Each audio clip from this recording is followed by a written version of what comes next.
Welcome back, everybody, here to your D2CL coverage on TobiWan. And I'm the Capitalist. And we are here for a game which, actually, after game number 2, I didn't think would actually get here. And after 40 minutes of game number 3, I didn't think would actually get here either. Yeah, I gotta say, that was one hell of a series, and I'm excited. I think Empire has what it takes to come back. First couple of games are really rough. Cloud9 definitely look a lot better, but honestly, I was kind of questioning Team Empire and their drafting and their execution in the early game. They were drafting so oriented towards the early game, but they couldn't quite make it work. Yeah. And I was kind of questioning that, but man, Vance Core, man. Okay, you just want to go into it, don't you? It's all about Vance Core. It's all about Vance Core. His plays last game were amazing. It was. The Echo Slam steals, the movements. He's like standing there in the middle of a fight with a BKB going, I can fight up against Naga Siren. Yeah! To a point he actually couldn't. Are you kidding me? I mean, he hit a bigger Echo Slam than Earthshaker could all game long. That's true.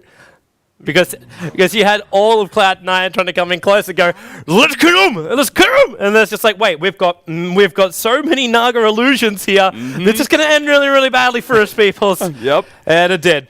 And nobody's really thinking about the Echo Slam on a Rubik. Everybody stays spread for an Earthshaker because you're used to dealing with it. It was only a level 2 Echo Slam for the entire game. Yeah. He never hit level 16. He never got Aghanims. He never got Veil of Discord. The Earthshaker and the SD, like, you're actually right at the end of the day. And don't quote me, even though I'll be in the VOD later on. You were right saying the supports for Empire were there later into the game than Cloud9's were. The Ice Blast is, Aghanims. Well, the Ice Blast hardly even hit, though. Yeah, that was the funny thing, though. Factor, though. It's just because SD could never get close enough to disrupt up the Spectre, because he'll die straight away. And then you had Earthshaker who'd like jump in and go, boom! Oh, my boom isn't big. And that was it. It was actually a high level of depression coming out for those two supports. Man, Owie had nothing. Yes, he had items, but he had no levels. And Earthshaker had no items, but he had a couple more levels on Owie. It was rough. Let's focus on that game right now because we get our Invoker picked up. We've already seen one earlier tonight. This time around, though, it's in the hands of Cloud9 with a hero which I think has been banned out. Has he actually been banned out in all 3 games? Yes, he has been banned out. First ban every single time, except for now. Yeah, and that's the Visage. They get... Oh, what? No. Oh, wait. I was talking about... We're talking about different heroes there. No, Visage has actually been picked up. Sorry. I'm talking about... what am I talking about? That was I was talking about the Ember Spirit. I was talking about the Ember Spirit, who's been banned out every single time by Team Empire. In the first 2 as well. Until they can pick it up themselves, apparently. They leave it out in the pool. They said, go ahead, Cloud9, we're either going to get a Invoker for ourselves, or we're going to get an Ember Spirit for ourselves. Either way, we're going to be happy. So this is going to be fun, man. This is really, really strong support on both sides and a really, really strong mid being picked up by both.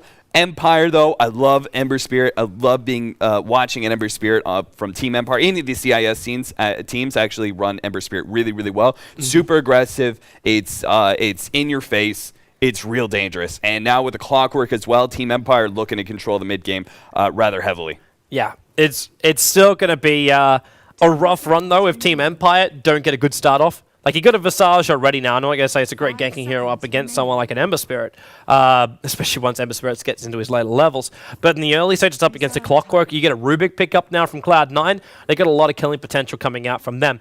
At the same time, you're talking about Ember Spirit being up in your face. Do we look at Dazzle and Ember Spirit to go top? Oh, yes! Yeah! Get some! Oh, this is scary. This is really, really scary in the early game. How much damage output are these guys going to dish out? Exactly. If we see an Exort Invoker here, he's actually going to be a significant physical damage dealer. And then, like, you get another buff up here. You can get something like a Vengeful Spirit and just rack up the damage, and then Empire just say, fine, you want to play like this? They're going to get Initiating Heroes. Difficult, though, for Slider. He needs a Blink Dagger to really make this work. Right. Because Throat Ranger, like, you have a Slider running in there, you just gust him straight back out again. And then you got Invoker, who's another great controlling hero. Cold Snaps, you're going to have Cold Arrows as well. You've got a lot of controlling abilities to keep heroes at range, which is why I'm thinking VS. It's the swap, it's the stuns, it's the negative armor as well, which you're dragging up. You're going Exort Invoker. We're now looking at Forge Spirits plus the wave. And then C9, we just need one last off-lane hero. In this matchup, I'm actually not 100% sure who they should go for in this matchup. I know they want a range hero, Hello VS. I know they want a range hero, but I don't think in this game they want to have Nature's Prophet. They may need him, though. They may need the split push power from this. And I was thinking also maybe a Timbersaw, but up against Slaughter and Dazzle, it's a danger. It's a danger combo. Yeah, I think you go for Furion on Cloud9. I agree. It's just dangerous to do. You go split push, the extra physical damage. Furion is a great physical damage dealer as far as offlaners go. So you still have the synergy there. To throw you in a curveball here, what if we pick up... no, never mind. My curveball, I realized, was banned out in the second position. The only other option would be... wait, what were you going to say? I was going to say a Lycan combination where you run Lycan on the top lane solo, and with Draw Range and Visage and VS aggro tri-lane. Yeah. That would really hurt. Have you yet to see that? I think I've only seen that once, and I've been calling for it so often. The Lycan solo with Howl, and then an aggro tri. Yeah, no, that's what I was talking about before with...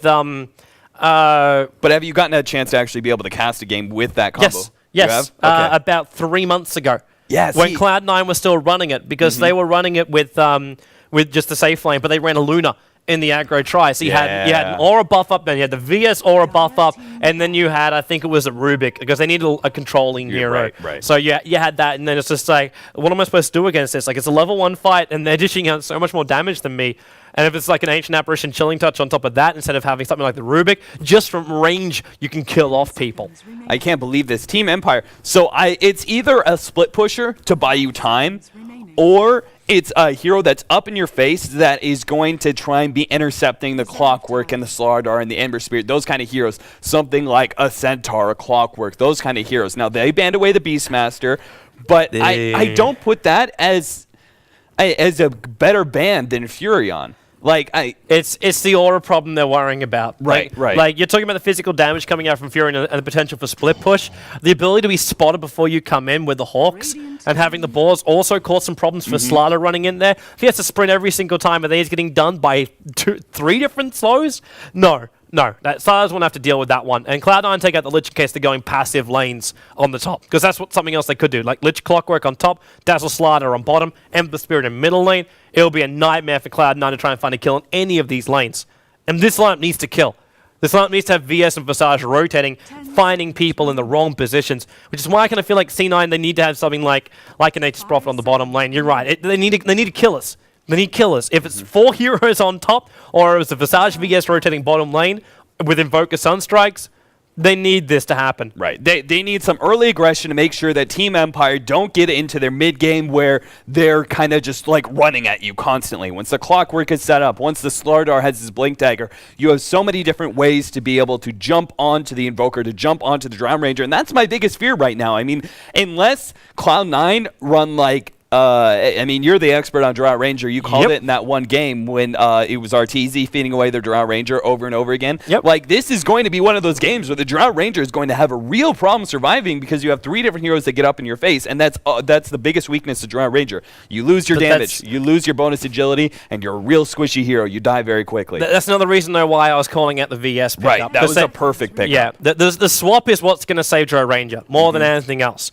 They just need to have the insight into seeing who's coming in. Right. Because it's quite possible that swap can actually turn you into a really bad position, where VS swaps you into something a little bit deeper in trouble. Because obviously Drow Ranger needs to keep a distance so her ulti really keeps kicking in too. So without that, you really actually cripple the entire Cloud9 lineup. Yeah. I'm wondering too if we're even going to wait for the pickup. Bonus initiation now for Team Empire, though. They can get a Blink Dagger on Shadow Shaman, but also gives them push. In the early stages, though, I'm really concerned about this. Yeah. Because this actually right now, I want to say Cloud9, put the Nature's Prophet on the top lane, get the matchup with the Clockwork, Ember vs Invoker in the middle, run the aggro tri. You got 3 range heroes with stun, slows, and a lot of DPS up against a Shadow Shaman early on. Level 1 shock. Who gives a crap? Dazzle will have to heal up, but his level 1 heal is not enough to save anybody, and Slaughter will never get any CS. He can't come to the front lines. You put a Stout Shield on this guy, and maybe a Ring of Protection on this guy with the Quelling Blade, and you may consider going near the creep wave, but then there's no regeneration left for him. And yeah, he's in a lot of trouble. I think Cloud9 right now could dominate that lane on the bottom lane. almost to a point where Team Empire may have to think about switching it up, but they can't. Their lineup is rather locked into this. You know exactly where each hero wants to go. The only thing they could do is an aggro try, and the Puck will be our final one. So this actually gives more of an elusive hero. Perfect. And a hero which is able to, I suppose that's one thing which we didn't talk about, is the control of resolution. Right. The Puck gives you that. The Orchid from Invoker would also do the same thing. Yeah, I wasn't too concerned about controlling resolution because you had Gust as well as the possibility of an Orchid being picked up by Sing Sing, if not an Orchid, a later Scythe of Ice. So you still had those control bits. But what I love about the Puck pickup here is, again, another hero. Now, normally when you think front lines, you think a little bit tankier, right? Clockwork, your Centaur, like those kind of heroes that are up in your face that survive through burst. However, Puck is still a frontline hero. It's just possible that you could get bursted down pretty quickly if that one disable happens. However, that is still going to be really, really good. Puck pickup here. The blink in, the dream coil, the silence, those things to stop Slardar when he starts sprinting forward and going for that blink, or Mag angling for that hook shot. Bone 7's play on Puck here is going to completely determine the pace of the game for Team Empire, and whether or not Team Empire are actually going to be able to find the opportunities to initiate on Drow, or whether they're just going to be held in their place by Dream Coil and torn apart by the ranged artillery of Cloud9. Yeah. Yeah, and that's really what it is. I mean, mixed with a possibility of an Exort Invoker, you've got Precision Aura, you've got the bonus agility going the way of Drow Ranger, so she by herself is deadly as hell. But then you have, is that new? That bottom left? Yes, that is actually. Cool. Well, however, it's actually causing me a lot of problems here because I can't move myself around without accidentally clicking a hero. That's pretty cool, though. Yeah, but I just want to check out his set. That's awesome. I'm sure there'll be Sing, some get your head out of the way. pretty cool screenshots coming away from that. Well, we'll see if 2 MV will agree to use my set, which has started, peoples. It started. The bow is amazing. It does look pretty cool. But I can't share anything. It does look pretty cool. I can't share it. Yeah.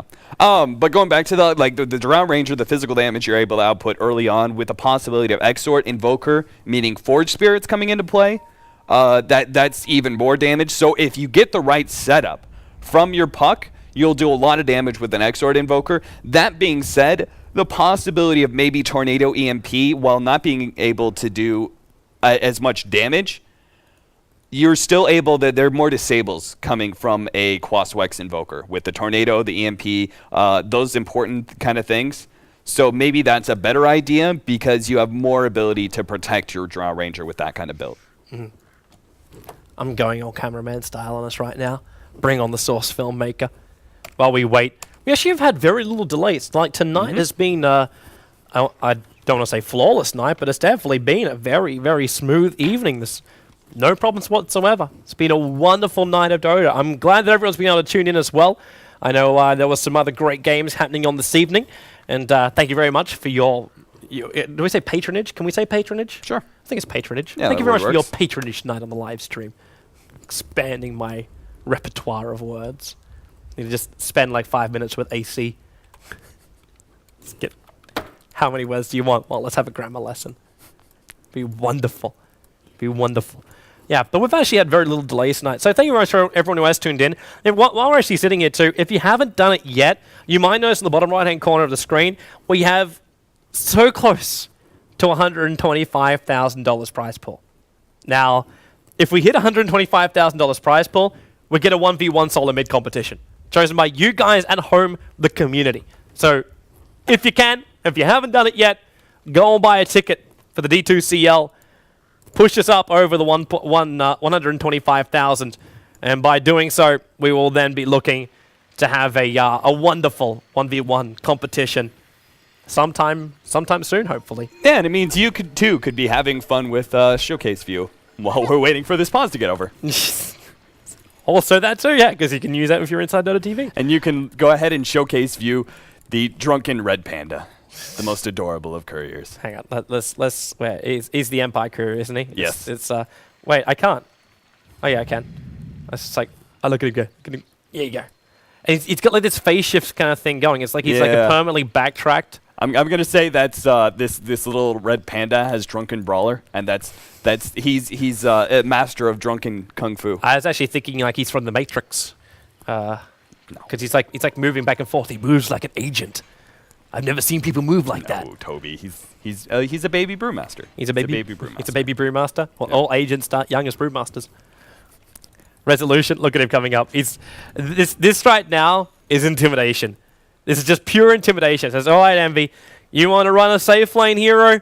You want to have some free farm? That's fine. We will contest you. And that's exactly what they're doing too. Vanscore and Always on a Fly, actually, are they? Really? I don't see No, they're not. them They're backing contesting. Because we talked about the possibility of Cloud9 being able to win tri-lane versus tri-lane because they have 3 ranged heroes. Yeah. I agree with your analysis on that. And I don't see that if Cloud9 are giving you just a regular old safe lane, just go ahead, just be fine with that. Just be like, okay, phew, thank goodness. We dodged that bullet. It would have been risky as hell from Cloud9, but they're not afraid of risks. And we've seen them be able to make those sort of situations work before, like that Gyro Whisk combo. Yeah.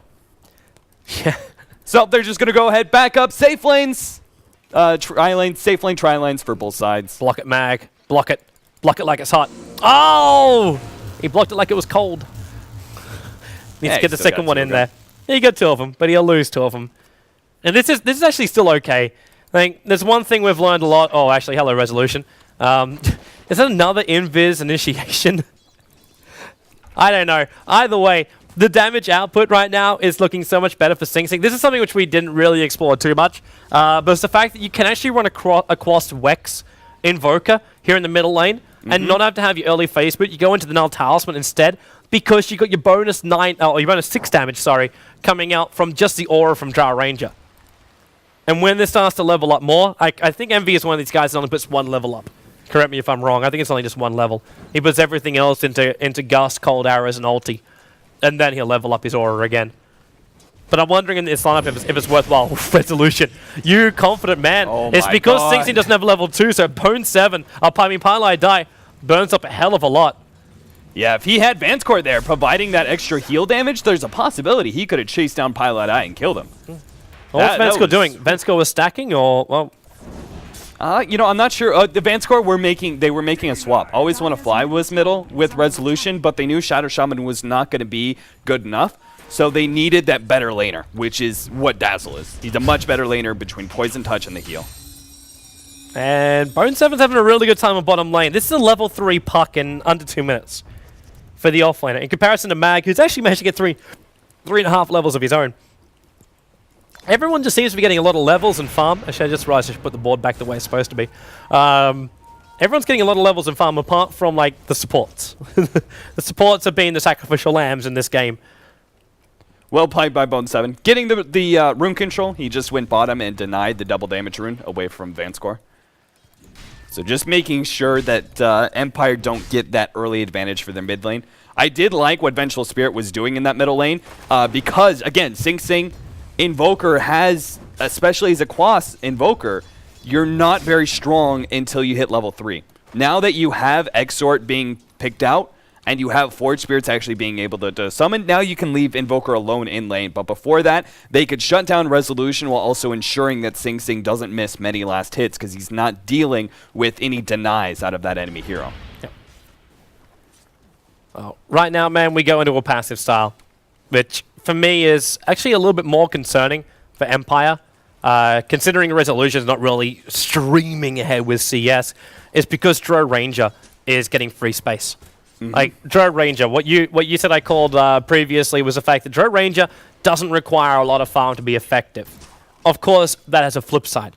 When she gets farm, she's so effective, like, beyond all kind of effective. Like, this is like Hand of Midas Dro Ranger, push your levels through quickly, and just destroy all. You don't need items, you need levels more than anything else. But in this build we're seeing from Envy with the early Wraith Band, it kind of feels like we're seeing what appears to be a Ring of Aquila, maybe drums, very early on from him, with the Strength Treads, of course, or, sorry, Agility Treads. So with all of that together, we're kind of taking out this this burst mid-game hitting hero, which is the way Arteezy seems to play. And I kind of subscribe to his build more than I am, like, this current build coming out from Envy. But at the same time, this is stability. That's all this really is. So make sure you live. Make sure you don't give away first blood. Bone 7. He's running away with a poison touch on top of him. And Vanskol will now take the haste rune. He may actually be able to go for this one. Now there's the orb away. And this is getting him in range of the towers. And Vanskol won't dive any deeper than that. But the two supports were pinged out in the top lane. So he had the potential to dive it. Yeah, if he went for like level 2 poison touch, I think he could have gone for that. But he had already leveled up. And he'd already popped his one skill point. Getting the typical 1-1-1 build. Was this spotted by the Observer Ward? I don't know where they smoked up on the top lane. Aoi and Piledai are coming in towards the mid. I haven't seen mass pings. I didn't see it either. Which probably means, like, if Sing Sing can pull this creep wave back, now you see, he's even denying up his melee creep. He wants this creep wave to basically push up the hill.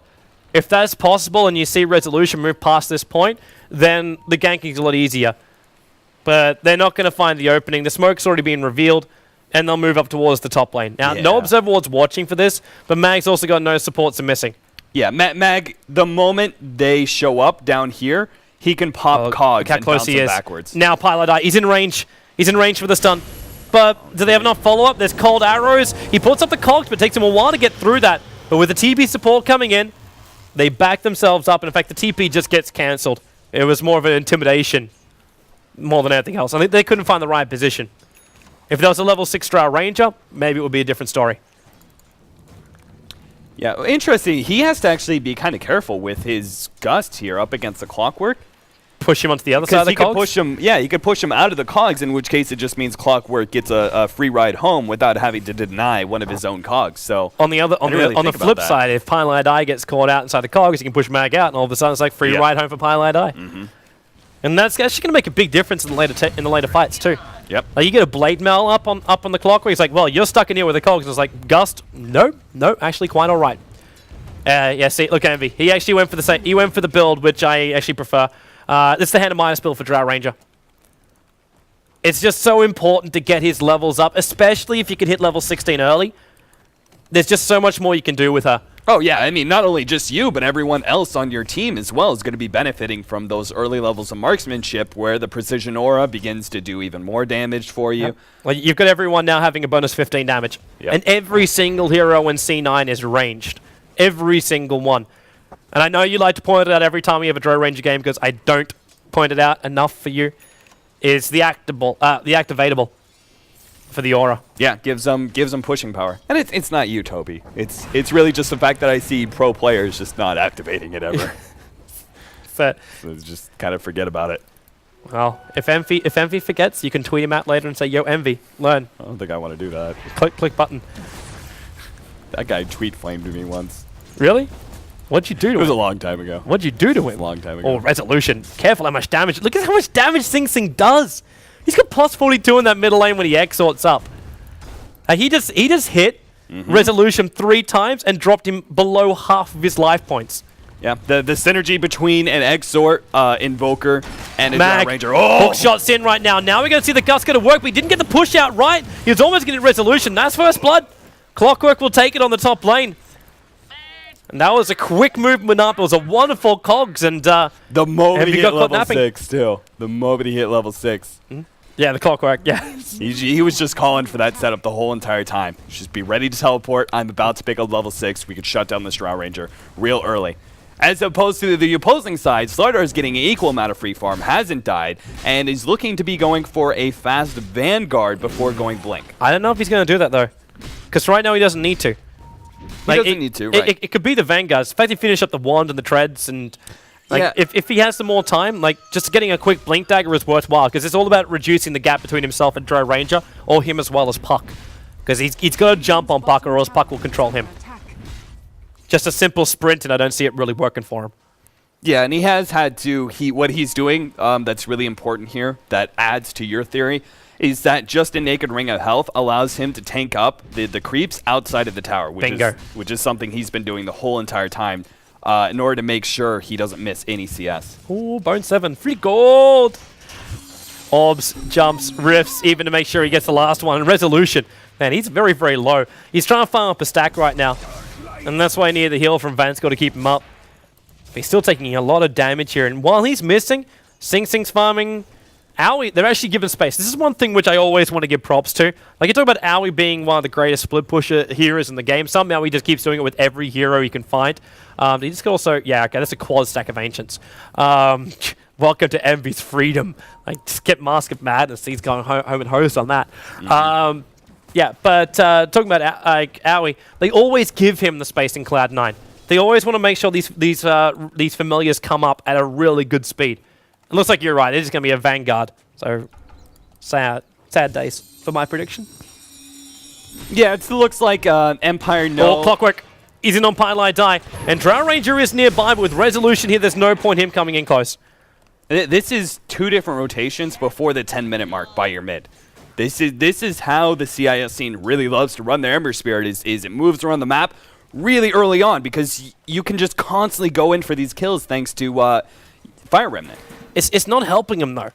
Like, he's not getting the kills. He's getting the assist, so that's right. A nice thing for him. But the transitioning into big items really isn't there just yet. And Sing Sing's having himself still a great time in the mid. This guy's building into a mech. So killing off Sing Sing's going to be really difficult. This means that Owie must be rushing up into something along the lines of just his Aghanim Scepter. As quickly as possible, he gets that up and running. Yeah, I think an early Medallion of Courage would be a smart pickup because your Dire side, you have Roshan advantage. You have a lot of physical damage coming out from a Drow Ranger. So an early Medallion by Visage before going for that Aghanims is what I expect. But I think you're right. Faster Aghanims. I mean, Owie's so good with the Visage familiars anyway. Yep.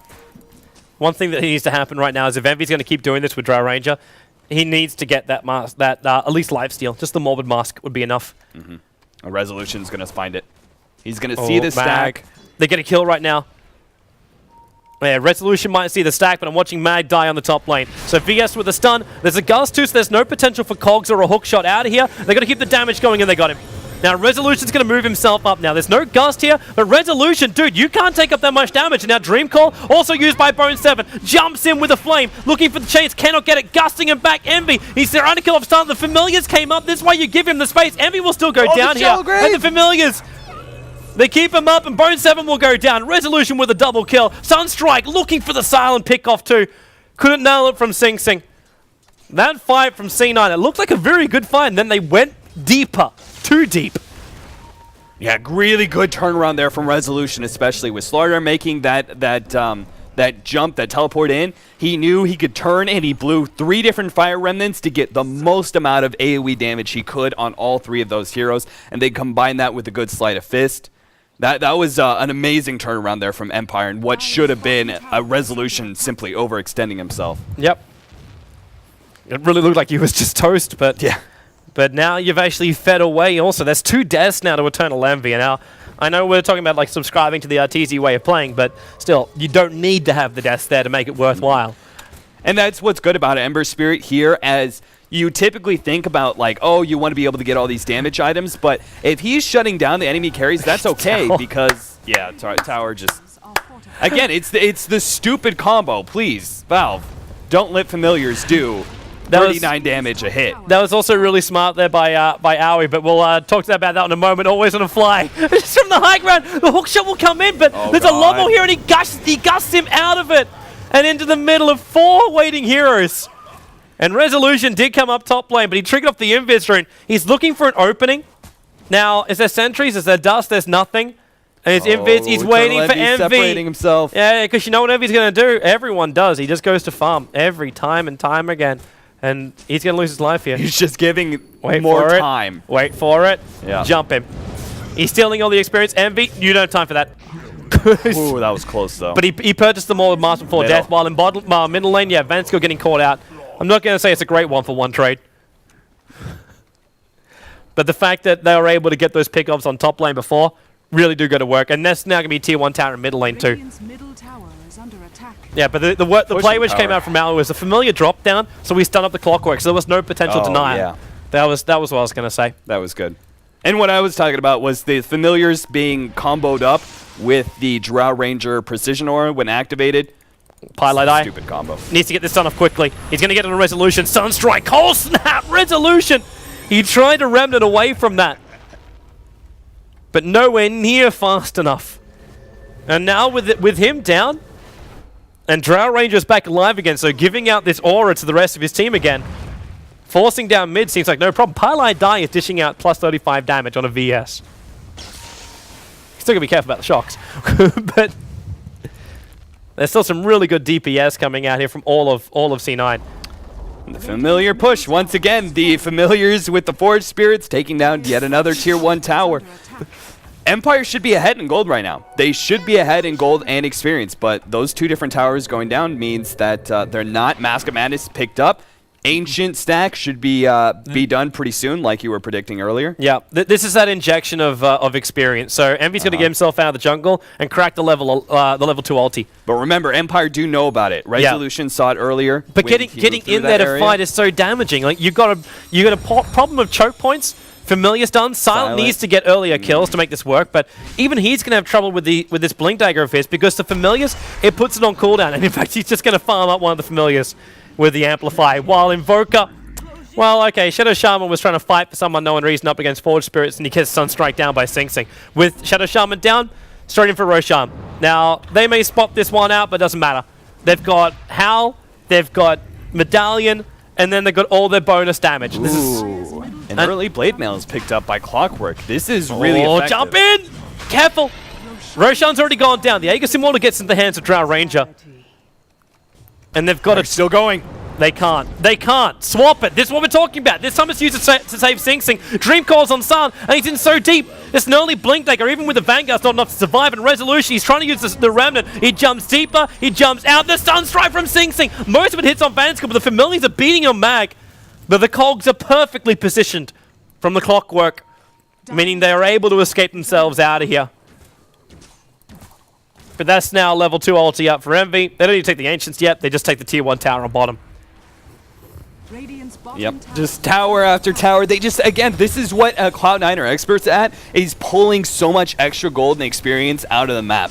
They did it so well in game 1. It was a really good example of the way they farmed up Roshan, they took Ancient Stack, all this sort of thing. They're just doing a repeat of that, except for this time they have heroes that benefit so much more than game 1. Like you were talking about earlier, you get a bunch of farm on a Drow Ranger, it's insane how much damage you can output. Same goes with Invoker, who looks like we're going to be seeing an Necronomicon build out of him, thanks to the fact that, again, like the Forge Spirits, the Familiars, now you throw in Necronomicon minions, all with the Drow Ranger aura coming into play. It's a ridiculous amount of added damage. Yep. It's a beautiful, beautiful time for C9, and here's the stack farm. This is also when your supports are going to really bump up in the levels. Like Pilot I now have been doing the hard road for now, but in come the Necreators, in come the Forge Spirits, and just let them go to town. Look at these Familiars. They're not supposed to, like, when they have maxed out charges, they do about that amount of damage. But they're just doing 54 damage a hit passively right now, thanks to Drow Ranger whenever they're close to her. Resolution. And the Vengeful Spirit. Free gold. Should be gushing him back out here, but the Hex there. Bone 7. Dream Call. The Sunstrike's going to be pretty hard there too. Remember, it's just the Aegis the Immortal that's going to go off, and Mag. Shallow Grave and Cogs to protect him. Sing Sing. He's been ward trapped up right now. They've got to get him out of there. Envy is trying to. In fact, he did. He cut off a path right there after picking up the Shadow Shaman. Good crush. Familiars. They're still going to work in Silent. Low on life. The Familiars get sniped out here at the last point, but Resolution. We're in again here with Bone 7's puck. The arrows flying out. Envy. He just stood on the high ground and gets a double kill with that Drow Ranger. Mag's running out in this bottom lane. Invoker's dead, so there's no potential Sunstrikes. But Bone 7, I think he's considering getting there in time, but he won't reach him. Yeah. Don't focus on Sing Sing when you can be focusing on Drow Ranger for the second time. Eternal Envy got off, I don't know, probably 15 auto attacks there. Considering the fact that Eternal Envy's hitting for 200 damage a hit, almost. Especially when the minus armor comes into play from the Vengeful Spirit, as well as the aura, you're actually hitting for more than 200 damage a hit. So 15 auto attacks? Yeah, I mean, you do the math. That's a significant amount of physical damage. You can't just let that happen. And look at Silent go. If Sprint comes off cooldown in a moment, are they going to deny the haste drone too just to be an absolute destroy? No. Yes? Yes? No. Yes? No. No. That crush, that actually does a lot of decent damage at the start to those Familiars to get a pick off. Yeah, it does. Yeah. But right now, it's a little bit more than getting a good crush off. Yeah, Like, Ember Spirit comes to bottom lane, but we just got a full BKB finish. Pilot Eye should die here. He doesn't have mana for much more, but he's got a lot of armor behind him. And Resolution doesn't feel any kind of extra control. He couldn't get close enough to get the chains off. Not without using another fisting, but he didn't want to do that. Look at Aoi. His Aghanim's done. He has full Aghanims already. Yeah. This is, They gave him the space, man. yeah. They gave him the space to do it. The only downside is he can't summon it for another 100 seconds or so. But you've got him with that, and you've got the BKB for Drow Ranger. Now, what do Empire really have that control him now? You want to amplify him? You've got no physical DPS that can fly in on him. Resolution can't do that. Now you got magical, you got, okay, so you got physical from Sleight of Fist, but everything else is magical. It's got to be the amplify damage, Sleight of Fist, as well as the wards. That is going to, you have to just put that physical damage on the Drow Ranger as soon as possible. And whether it's going to be locking her in with the cogs or locking him in with a ward trap, hold him in place somehow and just beat him down real quickly. Yep. Because then you lose so much extra damage. Like, the aura is gone. The extra damage for the familiars is gone. Like, everything is taken out once that Drow Ranger is dead. There's so much less physical damage available to Cloud9. Fight's about to come top. They're TPing everybody up. The mass open wards are there. Rocket to scan out Drow Ranger. She gets rid of at least 2 of these wards at the start. Fist up, but there goes your Dream Coil. It only catches on 2 on Bone 7. Hexed up, not the greatest position for him with these wards. And actually focusing on the hero. Instead, Silent jumps in. Stunned up. He can't get a single ability off. The BKB went from Eternal Envy, but this is a 1-for-1 trade. Soul Assumption damage down, and there's your swap. Good swap. It really pushes Mag back in. Envy needs a Cold Arrow, and they get the Grave Chill. Blade Mail's there. They'll wait it out a little bit longer. There's your attacks. 1 flies in. There it is. Invoker picked up the double kill. Meanwhile, the back end of play. Oh, What? Resolution. He was behind. He wants Envy. Envy. Oh. Ah! Got him. Got him. Anyway, I was going to say, 1 auto attack from Drow Ranger took about, I would say, 1/6 of his health. 1 auto attack on the Blade Mail's Clockwork. Gotta be really careful with that. And the funny part is it was Shallow Grave Clockwork too, so he wasn't actually doing any real damage. So he's definitely gotta be careful with that when his BKB is on cooldown. But yeah, Empire just kind of falling apart right now. It's Cloud9 just used what is supposed to be, middle to late game heroes. But when you combine the synergy that they have with this lineup, with the auras, the familiars, they have so much added physical damage that they're already in the mid game. They're already outputting that damage. And so they're able to just take a whole bunch of towers, take some good team fights, and all of a sudden they're over 10,000 gold ahead. Yeah, they're looking fantastic on the map. While Empire, they've still got some things that just work for them. If Slaughter can finish up this BKB, life's going to be a lot easier for him during these fights as opposed to jumping underneath the tier 1 tower, getting cold snap, VS stunned up, and everything else that was thrown at him. You remove him and you remove the stunners. The Mouse Serpent Wards, you saw Envy, I know he wants the money for it, but the other primary thing was removing the physical DPS away from him. That was the goal with what I think he was trying to do. Remove that buffer that Empire made in front of the tower. Means too, the tower doesn't take any kind of extra damage. And the rest of C9 can freely move up and down that lane for the fights. But yeah, once the BKB's there, maybe you can move a little bit more freely. Ember Spirit going Shadow Blade build. What? Battle Fury, right? No. What? No, when you get the Claymore early like this has got to be, maybe he's just looking for the extra damage. Oh, really? Shadow Blade? It's the first thing that comes to my mind. I haven't seen it before. But it will be one way that he can hunt down the VS. And the Drow Ranger, it should be Battle Fury. It should be Battle Fury. But because that's the normal thing. But yeah, I see that and I'm thinking, what do they need right now? They need some level of initiation. Doesn't rely on Slaughter. I do agree that they do need some initiation. Battle Fury, though, is still definitely Battle Fury for Resolution. I think he's angling for late game here. He knows the mid game is going to be lost. Cloud9 already have that, so if you can get a Battle Fury and go for a Turtling, Sleight of Fist, like that sort of deal, they can push into late game where they won't have an time option. for this, though. And you're seeing Bone 7. VS, swap up, Van Score, Call Snap, Gusted. Invoker will take the kill, and now the Familiars. Look at the Dream Call on 3. There was a hero called Always Want to Fly around that tower. He now no longer exists. And Resolution Fist jump in. So if you want to do the damage, you should have just been straight into a Desolator and maybe consider the BKB later on if it doesn't work. Silent jumps in again. Pylai die. He was so close to getting that stun off. If he hadn't used the swap before, they would have had themselves another kill just then. But even look at Pylai die's money. He's got 1,800 gold on this Vengeful Spirit. Yeah, and it looks like he's going for another plain buckler. I would actually think Blade Mail. Really? Huh, okay. That's where my mind would go with this one. He's got the money for it, so if he comes back and picks it up right now, then we'll know. No, he sells it. He actually sells it and picks up a Vladimir's offering. The only option here, like, Mech is already picked up. We already have a medallion being grabbed by the Visage, unless you want to go, like, double medallion and do two different targets. That's just weird. Yeah. So I was like, well, I guess plain buckler would be your other option, which is what we saw from them. Movement bottom lane. Aoi 2000's too close. He's going to reveal it off, and already the weave starts up. And with a TD on Envy. Oh, no, Empire. Don't be part of this. Even with your weave buff up, with that double damage, we got Puck jumping in. There was a good jump in by Silent. They got him before the BKB comes up, but there's a great buyback. He's coming back into the engagement, and now there's 3 heroes on the sidelines. Mass 7 was still here, but always want to fly. The Dream Call being used, trying to control resolution. They just call it. GG is there. C9 just have way too much power for Empire to survive. They gave us a fantastic Game 3, Team Empire, but with that, Cloud9 will take it up, and now we have our grand finalists. Cloud9 will play up against Na'Vi in the D2CL Grand Final, with Team Empire battling up against Alliance in the third place matchup.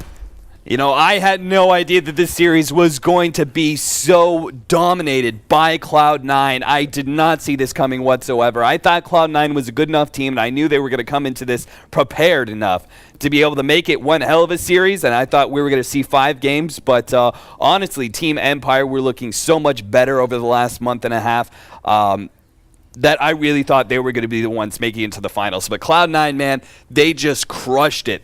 4 different actually, really strong drafts.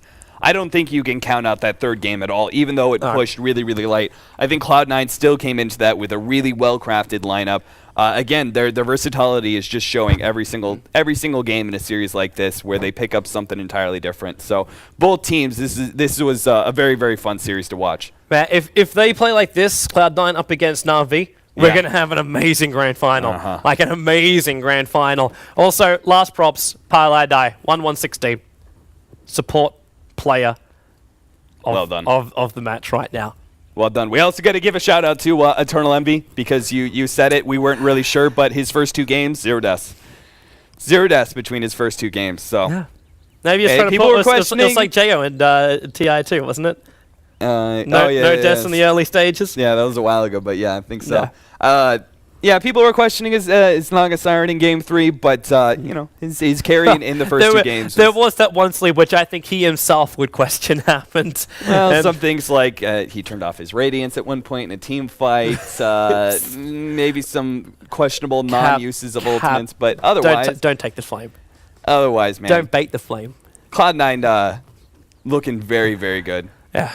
That they are, man. That they are. That's going to wrap up our night for tonight. Thanks for watching, everybody. Hope you've enjoyed the matches. VODs will be available over on our Dailymotion channel, so dailymotion.com/join Dota. We have a 48-hour waiting period before we put them over on YouTube, but you'll notice the Na'Vi vs Alliance matches are already over on youtube.com/join Dota. So if you missed the first semi-final, highly suggest you watch game number 1 from that. Some really great matches coming out. We're going to be back tomorrow evening, I believe, is when Alliance is meant to be playing up against Team Empire. So back again tomorrow night at 18 CET. As far as the grand final goes for the D2CL, keep watching d2cl.org for the details, or joindota.com. We'll put up in obviously both positions. And MLG TKO will be also rounding up this week coming up. The American finals are scheduled for Saturday evening, and we have the rest of the European matches to be played out on both Tuesday as well as Wednesday. So there's a couple of matches coming out then. And yeah, just keep your eyes peeled on the live and upcoming bar over on joindota.com to keep up to date with every tournament which is currently going on, because there is so many great games coming up all across the board. Everywhere you go,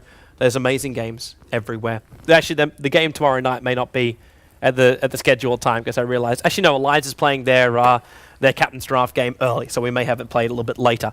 But yeah, either way, we're going to wrap up tonight. Thanks for watching, peoples. Follow my co-caster, Dota Capitalist is what he is on Twitter, as well as Facebook, and TobiWan Dota for myself. Thanks for watching. Hope you enjoyed the matches, and we'll see you next time.